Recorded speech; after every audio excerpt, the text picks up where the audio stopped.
கொரிந்தியர் 9ஆம் அதிகாரம் 3ஆம் வசனம். என்னை நியாயம் விசாரிக்கிறவர்களுக்கு நான் சொல்லுகிற மாறுத்தரம் ஆவது. பவுல் மீது சிலர் குற்றச்சாட்டு சொன்னார்கள் அல்லது அவனை விமர்சித்தார்கள். அவன் அப்போஸ்தலன் கிடையாது, அவன் ஊழியக்காரனே கிடையாதுயா.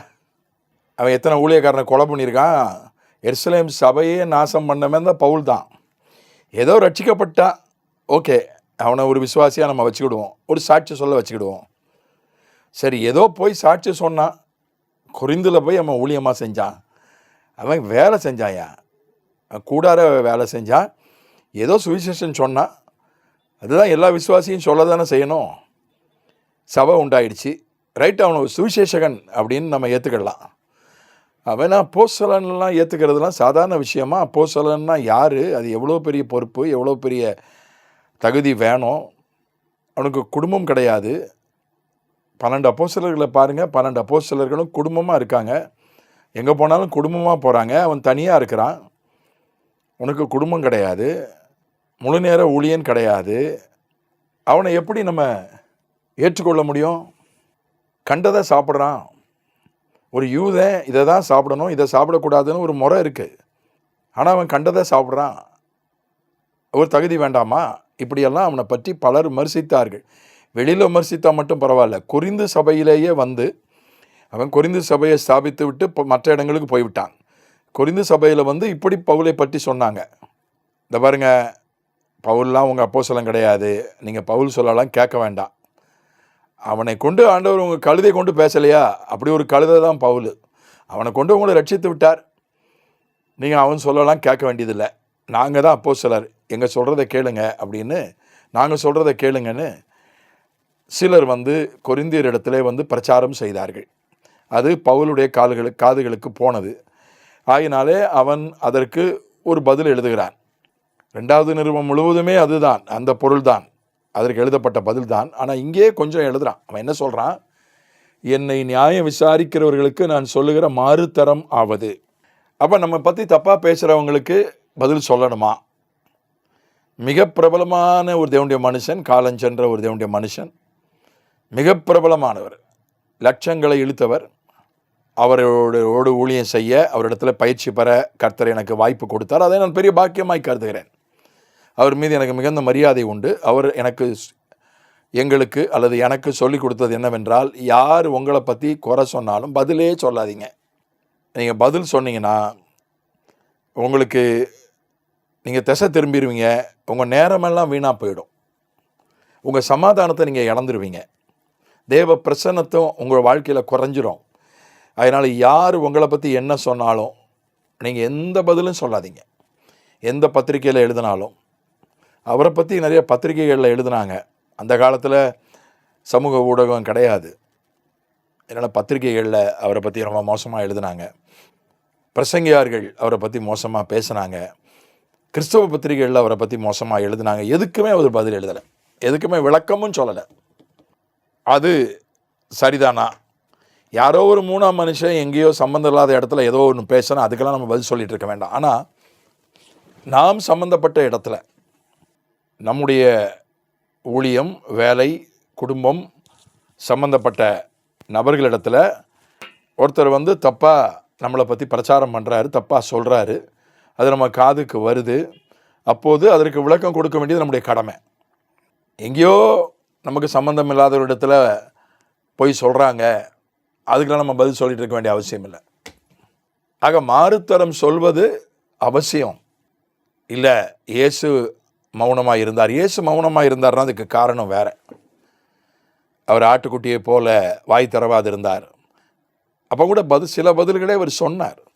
பிரதான ஆசாரியனுடைய வேலைக்காரன் இயேசுவை கன்னத்தில் அறைந்தபோது, எதற்காக என்னை அடிக்கிறாய், நான் ஒன்றும் தகுதி அற்ற ஒரு விஷயத்தை செய்யலையே, எப்படி இருக்கும்போது எதற்காக என்னை அடிக்கிறாய் என்று கேட்டார். பிலாத்து இடத்துல சொன்னார், யூதருடைய ராஜாவான்னு கேட்டதுக்கு ஆமான்னு சொன்னார். என்னுடைய ராஜ்யம் இவ்வுலகத்துக்குரியதல்லன்னு பதில் சொன்னார். இவ்வுலகத்துக்குரியதாக இருந்தால் என்னுடைய ஊழியக்காரர்கள் போராடி இருப்பார்களே என்று சொன்னார். சத்தியத்தை குறித்து சாட்சி கொடுக்க நான் பிறந்தேன் என்று சொன்னார். என்கிட்ட அதிகாரம் இருக்குது, உன்னை ரிலீஸ் பண்ணவும் உன்னை தண்டிக்கவும் என்கிட்ட அதிகாரம் இருக்குது என்று பிலாத்து சொன்னபோது சொன்னார், பரத்திலிருந்து ஒருவனுக்கு கொடுக்கப்பட்டால் ஒழிய ஒன்றையும் ஒருவன் பெற்றுக்கொள்ள மாட்டான் என்று இயேசு சொன்னார்.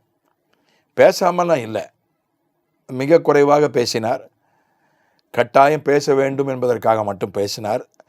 அவர் எப்போதும் போல ரொம்ப சரளமாக பேசலை, விளக்கமாக பேசலை. சரளமாக விளக்கமாக பேசியிருந்தால் அவரை தண்டிச்சிருக்க மாட்டாங்க. ஏன்னா அவருடைய பேச்சில் அவ்வளோ வல்லமை உண்டு, அவங்க மனம் மாறி இருப்பாங்க. அப்போ பிதாவின் சித்தம் சிலுவையில் அறையப்பட வேண்டும் என்கிற சித்தம் நிறைவேறாமல் போயிருக்கோம், நமக்கு மீட்பு கிடைக்காமல் போயிருக்கோம். அதனால தான் அவர் ரொம்ப பேசலை. ரொம்ப பேச பேச வல்லமை வெளியே வரும், அவர்களெல்லாம் மனம் மாறி விடுவார்கள், அல்லது அவர்களெல்லாம் விட்டுட்டு ஓடிடுவாங்க, இவரை தண்டிக்க முன்வர மாட்டார்கள். அதனால தான் ரொம்ப அளந்து மிக குறைவாக பேசினார். அதனால் நாம் அப்படிப்பட்ட சூழ்நிலையில் இல்லை. நம்ம வாயை திறந்தா நான் தான் அப்படின்னு ஒன்று தொம்முன்னு எல்லாரும் பின்னால் விழுந்துட்டாங்களே. யாரை கைது செய்ய வந்தவர்களிடத்திலே யாரை தேடுகிறீர்கள் என்று கேட்டார். நான் தான் சொன்ன உடனே அந்த வல்லமை தாங்க முடியாமல் கீழே விழுந்துட்டாங்களே. நாம் பேசினால் அப்படியெல்லாம் ஒன்றும் நடக்க போகிறதில்ல. நாம் அப்படிப்பட்ட சிலுவை சூழ்நிலையில் இல்லை. நம்ம வாயை திறந்தால் அப்படியெல்லாம் பெரிய வல்லமை வரப்போகிறது இல்லை. நம்முடைய வாயின் வார்த்தைகளிலும் அபிஷேகம் உண்டு, வல்லமை உண்டு. ஆனால் அந்த அளவுக்கு அவர் சிருஷ்டிப்பின் வல்லமை உடையவர், சர்வ வல்லமை உடையவர். அந்த அளவுக்கெல்லாம் நமக்கு அதிகாரம் வராது. ஆனால் நம்ம பேச வேண்டியதுக்கு பேசணும், விளக்கம் கொடுக்க வேண்டியதுக்கு விளக்கம் கொடுக்கணும். சில நேரங்களில் அது ஒரு மாபெரும் பரிசுத்தவான் இருந்தார், மாபெரும் பரிசுத்தவான். நான் இதுவரைக்கும் அந்த மாதிரி ஒரு பரிசுத்தவானை பார்த்ததோ கேள்விப்பட்டதோ இல்லை சமகாலத்தில். அப்போது அவர் சபை தான் அந்த பட்டணத்தில் பெரிய சபை. ஆனால் சொந்த இடம் கிடையாது, வாடகை இடம். சபை கட்டட நிதிக்கென்று, சபை இடம் வாங்குவதற்கென்று நிதி திரட்டப்பட்டது. நிறைய நிதி கொண்டு வந்து கொடுத்தாங்க. அப்போது அவர் அந்த பணத்தையெல்லாம் கிளை சபைகளுக்கு கொடுத்து விட்டார். அவருக்கு நிறைய கிளை சபைகள் உண்டு. கிளை சபைகள், நிறைய கிளை சபைகள்லாம் இடம் வாங்கினாங்க, கட்டடம் கட்டாங்க, அதுக்கெல்லாம் அந்த பணத்தை கொடுத்துட்டார். அவருடைய நேர்மையை யாரும் சந்தேகிக்கிறது இல்லை, யாரும் சந்தேகிக்கலை. யாருக்கும் சந்தேகிப்பதற்கு ஒரு இம்மியளவு கூட எண்ணம் வராது. ஏன்னா அப்படிப்பட்ட ஒரு பரிசுத்தமான எளிமையான வாழ்க்கை வாழ்ந்தவர். எல்லாருக்கும் தெரியும். யாரும் அவரை பற்றி, எதிரி கூட அவரை பற்றி குறை சொல்ல மாட்டான். அவருடைய நேர்மையை, அவர் பரிசுத்தத்தை, அவருடைய உண்மையை. அப்போ இன்னும் இடம் வாங்கலை அப்படின்னு சபையினுடைய மூப்பர்கள் சிலர் போய் கேட்டாங்க. ஐயா, இன்னும் நம்ம இடம் வாங்காமல் இருக்கோமே, இன்னும் எவ்வளோ தேவைப்படுது, எவ்வளோ நம்மக்கிட்ட இருக்குது, நீங்கள் ஒரு தோராயமாக சொன்னீங்கன்னா இவ்வளோ நம்மக்கிட்ட இருக்குது, இன்னும் இவ்வளோ தேவைன்னு சொல்லி நாங்கள் கொஞ்சம் நிதி வசூலிப்போம், நம்ம சபை மக்கள்கிட்டயே சொல்லுவோம் என்று சொன்னதுக்கு அவர் என்ன சொன்னார்னா, நான் பணத்தை எல்லாம் கிளை சபைகளுக்கு நிறைய பேருக்கு கொடுத்துட்டேன். ஏன்னா அது சும்மா தான் இங்கே தான் இருந்தது, அதை வைத்துக்கொண்டு நமக்கு இடம் வாங்க முடியாது, நம்ம பட்டணத்தின் மையப்பகுதியில் இருக்கிறோம், நிறைய பணம் தேவை, சும்மா ஏன் இங்கே பணம் முடங்கி கிடக்கணும்னு அதை கிளை சபைகளுக்கு கொடுத்துட்டேன். கிளை சபைகளெல்லாம் புறநகர் பகுதியில் கிராமத்தில் இருக்குது, அங்கே ரொம்ப இடம் வாங்க ரொம்ப பணம் தேவையில்லை, அவர்களுக்கு நான் கொடுத்து விட்டேன். சரி ஐயா, ரொம்ப நல்லது. நீங்கள் ஒரு தோராயமாக நம்ம கிளை சபைகளுக்கு எந்தெந்த சபைக்கு எவ்வளோ கொடுத்துட்டோம் அப்படின்னு ஒரு விவரம் எங்களுக்கு சொன்னீங்கன்னா, அந்த விவரத்தை வச்சுக்கிட்டு நாங்கள் மக்கள்கிட்ட சொல்லி மறுபடியும் நம்ம எவ்வளோ தேவையோ அவ்வளோ நிதி சேகரிக்கலாம் என்று சொன்னபோது அவர் சொல்லிட்டார், நான் யாருக்கும் கணக்கு கொடுக்க மாட்டேன், யாருக்கும் பதில் சொல்ல மாட்டேன், கர்த்தர் அவங்கவுங்களுக்கு ஏவனா கொடுக்கட்டும்னு சொன்னார். கடைசி வரை அவர் இடம் வாங்கவே இல்லை, வாடகை இடத்துல இருந்து இறந்து போயிட்டார். அதே போல் வெளிநாட்டிலேருந்து ஒருத்தர் வந்திருந்தார் அவருடைய சபைக்கு ஒரு தொகையை அவர்கிட்ட கொடுத்து ஊழியத்துக்கு வைத்துக்கொள்ளுங்கள் அப்படின்னு கொடுத்துட்டு போயிட்டார். அவரும் வாங்கி வச்சுக்கிட்டார். அடுத்த வருஷம் வந்தபோது எனக்கு ஒரு அறிக்கை வேண்டும், ஒரு கணக்கு வேண்டும், போன தடவை கொடுத்த பணத்தை நீங்கள் எப்படி ஊழியத்தில் செலவு செய்தீர்கள் என்று எனக்கு ஒரு விவரம் வேணும், எனக்கு ஒரு ரிப்போர்ட் வேணும்னு கேட்டார். உடனே அந்த பாஸ்டர் என்ன பண்ணார், நான் சொன்ன அந்த பரிசுத்தவான் உடனே அந்த பணத்தை எடுத்து அவர்கிட்ட திரும்ப கொடுத்துட்டார். நீங்கள் கொடுத்த பணம் அங்கே வச்சுக்கிடுங்க, ரிப்போர்ட் கொடுக்குற பழக்கம் எனக்கு கிடையாது, கணக்கு கொடுக்குற பழக்கம் எனக்கு கிடையாது, திருப்பி கொடுத்துட்டார். அவர் அவ்வளோ பெரிய பரிசுத்தவான். அவருடைய நேர்மையை, உண்மையை, பரிசுத்தத்தை யாரும் சந்தேகித்தது கிடையாது, அதை பற்றி யாரும் நினச்சி கூட பார்த்தது கிடையாது, அதற்கெல்லாம் அப்பாற்பட்டவர். ஆனால் நான் பதில் சொல்ல மாட்டேன், நான் கணக்கு கொடுக்க மாட்டேன், நான் விளக்கம் கொடுக்க மாட்டேன் என்பதில் அவர் பிடிவாதமாக இருந்தார். ஆனால் அது சரியான்னு கேட்டால் சரியில்லை.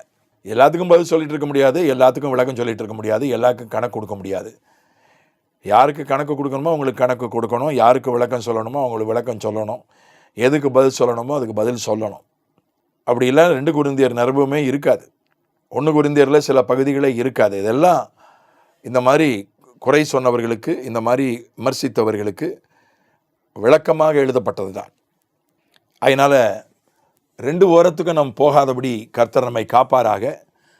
எதுக்கு மாறுத்தரம் சொல்லணுமோ, எதுக்கு பதில் சொல்லணுமோ அதுக்கு மட்டும் பதில் சொல்ல உதவி செய்வாராக. பதில் சொல்ல அவசியம் இல்லாதவைகளை விட்டுவிட உதவி செய்வாராக. பதில் சொல்லாமல் இருந்து குழப்பத்தை உண்டாக்காதபடி காத்துக்கொள்வாராக. ஆமென்.